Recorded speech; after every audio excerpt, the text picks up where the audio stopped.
Class थी उसमें हमने भारतीय जो पठार है उसके 3 विभाजन किए थे। एक दक्कन का पठार, दूसरा मध्यवर्ती उच्च भूभाग और तीसरा उत्तर पूर्वी पठार।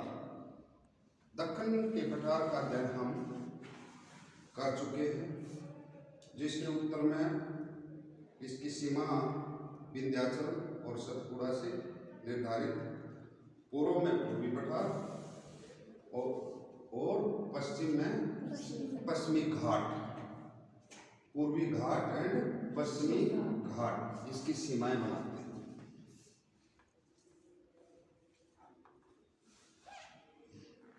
आज हम लेते हैं मध्यवर्ती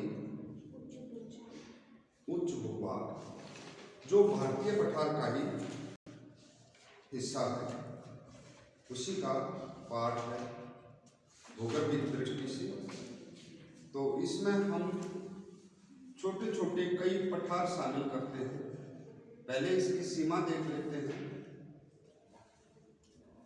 इसके दक्षिण में आपका विंध्याचल नहीं, सतपुड़ा रेंज, सतपुड़ा। इसके उत्तर पश्चिम में अरावली, अहमदाबाद से लेके और राजस्थान होते हुए दिल्ली में रायसीन हिल तक, जिस पर राष्ट्रपति भवन है। इसके उत्तर में भारत का विशाल मैदान और इसके पूर्व में छोटा नागपुर का पठार। इसमें कई छोटे छोटे पठार हैं। सबसे पहले राजस्थान में आप देखेंगे तो भरूच का पठार है, उसके बाद मालवा का पठार है, उसके बाद बुंदेलखंड का पठार है, फिर बघेलखंड का पठार और पूर्व में छोटा नागपुर का पठार। छोटा नागपुर के पठार में भी कई छोटे छोटे पठार हैं। ये जो है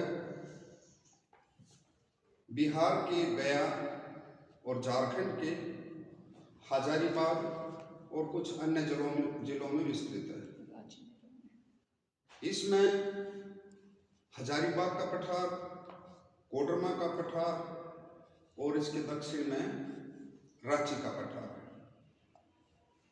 अब इनका हम थोड़ा सा, इसमें पहले भी मैंने बताया था कि Indian प्लेटू is a aggregation of plateaus, hills and river valleys.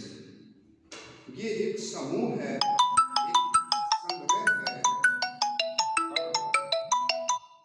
एक संग्रह है पठारों का, पहाड़ियों का और नदी घाटियों का। अगर इसमें पूरे में देखेंगे तो आपको छोटे छोटे अनेक पठार, अगर यहाँ से देखेंगे राजस्थान से, मैंने जैसे अभी बताया आपको, भरूच का पठार, मालवा का पठार, बुंदेलखंड का पठार, बघेलखंड का पठार, छोटा नागपुर का पठार। छोटे नागपुर के पठार में भी जैसे हजारीबाग का छोटा पठार है, कोडरमा का है, रांची का पठार है, उड़ीसा में दंडकारण्य का पठार है, मध्य प्रदेश में बैतूल का पठार है, महाराष्ट्र में जो काली मिट्टी से बना हुआ है दक्कन ट्रैप या महाराष्ट्र का पठार है, और कर्नाटक में जाएंगे तो आप मैसूर का पठार है। यानी ये एग्रीगेशन है, एक समूह है, एक संग्रह है बहुत सारे पठारों का और बहुत सारी पहाड़ियों और नदी घाटियों का। तो अभी हम इसमें जो मुख्य इसकी जो पहाड़ियाँ हैं या जो इसके उच्च भूभाग हैं उनके बारे में थोड़ा देख लेते हैं।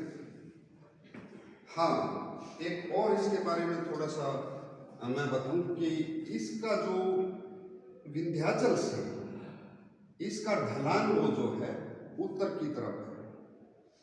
जैसे आपकी चंबल, बेतवा और सोन नदियाँ यानी भारतीय पठार से निकल के ये यमुना और गंगा में मिलती है, सोन गंगा में मिलती है। बाकी आपकी चंबल और जो बेतवा है वो यमुना नदी में मिलती है। चंबल और बेतवा ने इसको काफी काट छाट दिया है। यहाँ पे बीहड़ यानी खड्ड यानी कि रेवाइन आपको समझाने के लिए, यानी जो नदी टूटी फूटी, आपने चंबल के बीहड़ सुने होंगे, वो इसी में बुंदेलखंड और बघेलखंड के पठार में विस्तृत है।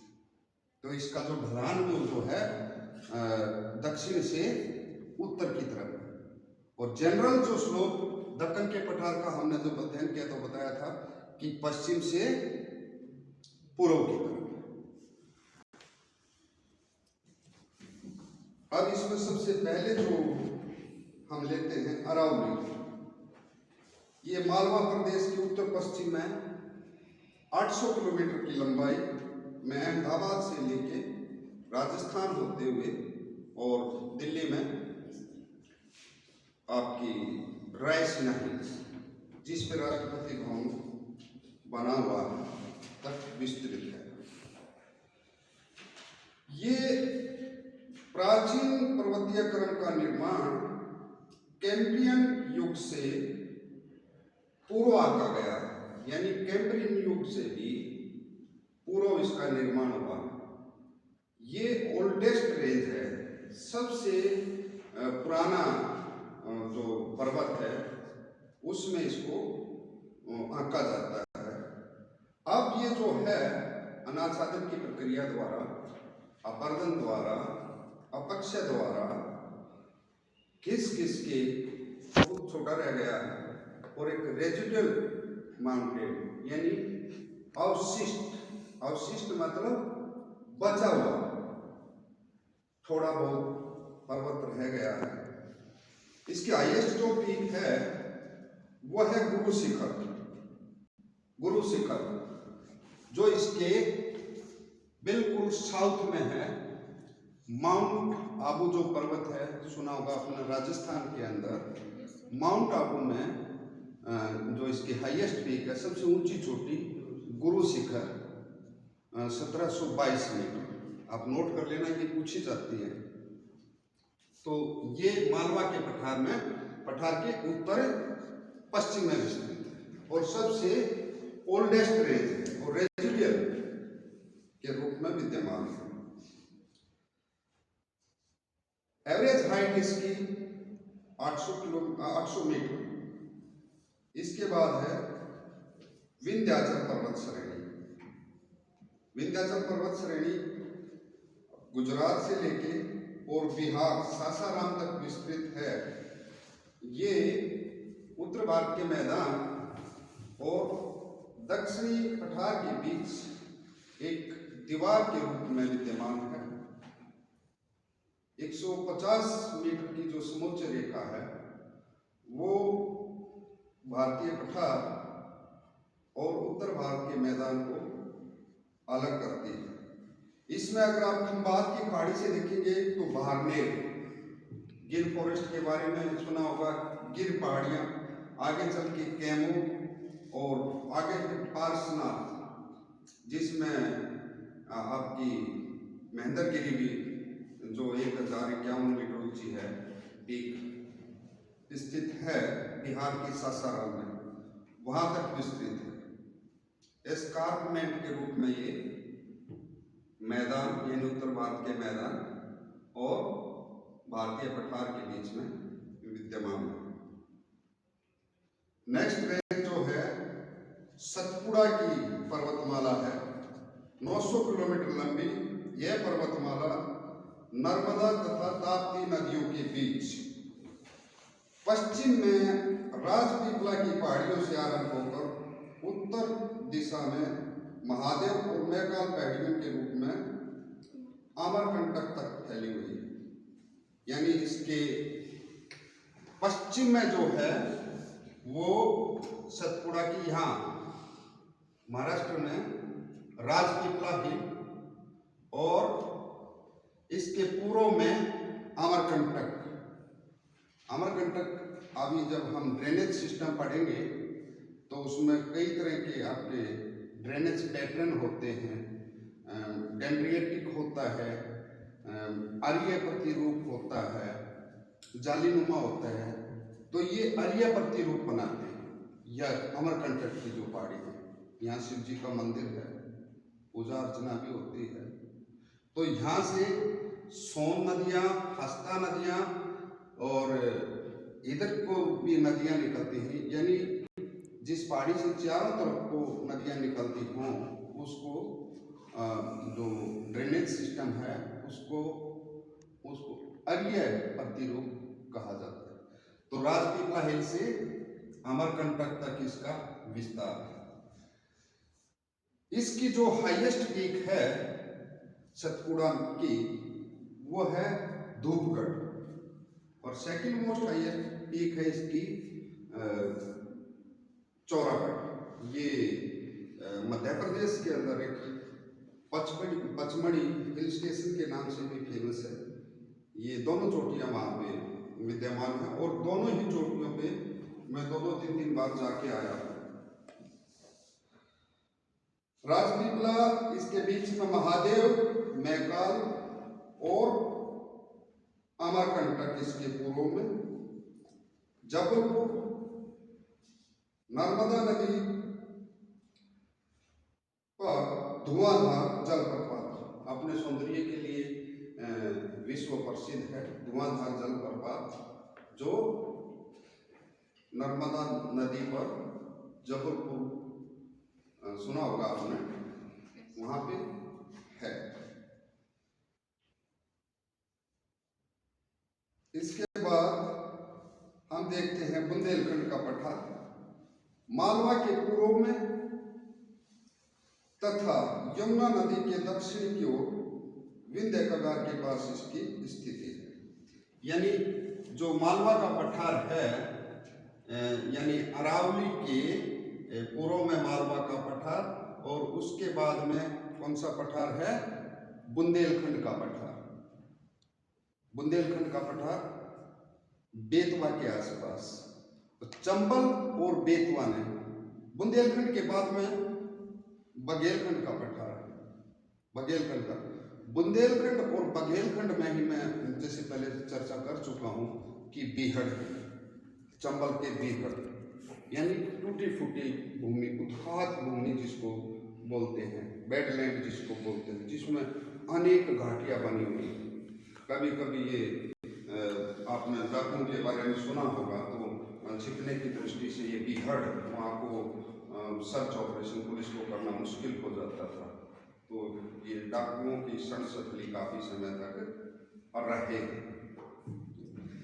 इसके बाद में आपका आता है छोटा नागपुर का पठार।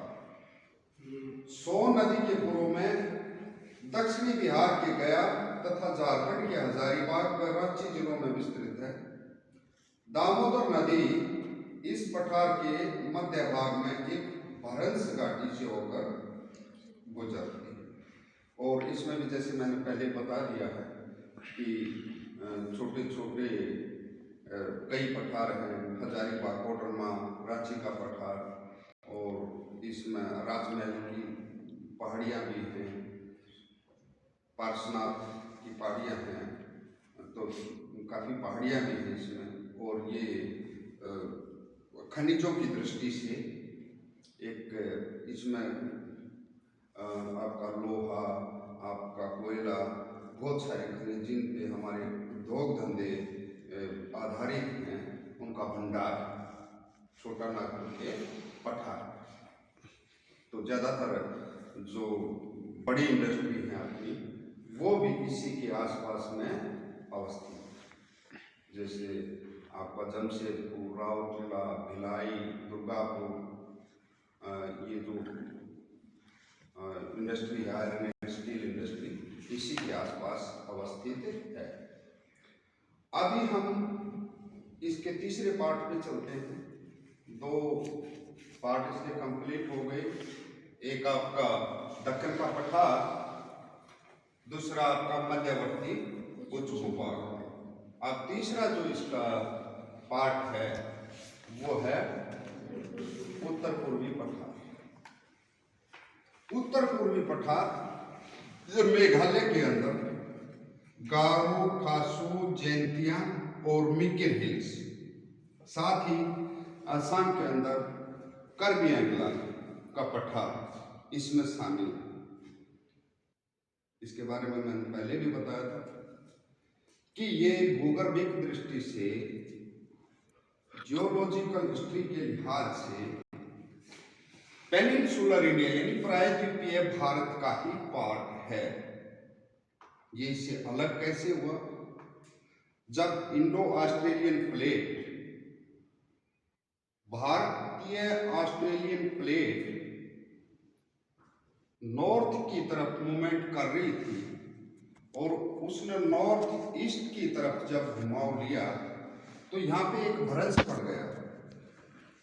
भ्रंश यानी एक रिफ्ट आ गया और वो रिफ्ट बाद में नदियों ने जलोढ़ द्वारा यानी अपने सेडिमेंट्स द्वारा उसको पाट दिया और एक निम्न काप का मैदान, जो गंगा का निम्न मैदान कहा जाता है, का रूप धारण कर गया। और ये जो उत्तर पूर्वी जो पठार है वो इससे अलग दिखाई देने लगा। हालांकि कई बार इसको हम हिमालय के साथ ही अध्ययन करते हैं, लेकिन इसको गोंडवाना हिमालय के नाम से, जब हिमालय के साथ अध्ययन करते हैं तो गोंडवाना हिमालय के नाम से अध्ययन करते हैं। इसके 3 भाग कर सकते हैं हम। इसके पश्चिम में गारो हिल्स, इसके मध्य में खासो और जैंतिया हिल्स और इसके पूर्व में मिकिर हिल्स यानी मिकिर पहाड़ियाँ और कार्बी आंगलांग। तो इसके भी 3 हिस्से कर सकते हैं। जिस प्रकार मिनरल्स संचित भंडार या जो हमारा प्रोडक्शन है उसके लिहाज से छोटा नागपुर का पठार जो है रिच है, धनी है खनिज संसाधनों में, उसी प्रकार जो उत्तर पूर्वी पठार है यहाँ पर भी वो तमाम मिनरल्स यानी आयरन और कोयल वगैरह सब यहाँ पे विद्यमान हैं और मिलते हैं।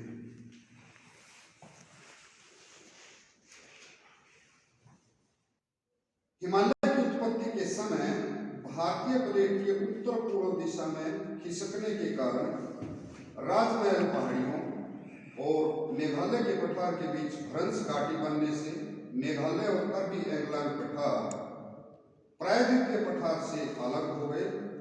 मालदा भ्रंश जो गारो राजमहल खड्ड के नाम से भी जाना जाता है, बाद में नदियों ने जलोढ़ द्वारा पाट दिया और काप का निम्न मैदान बन गया।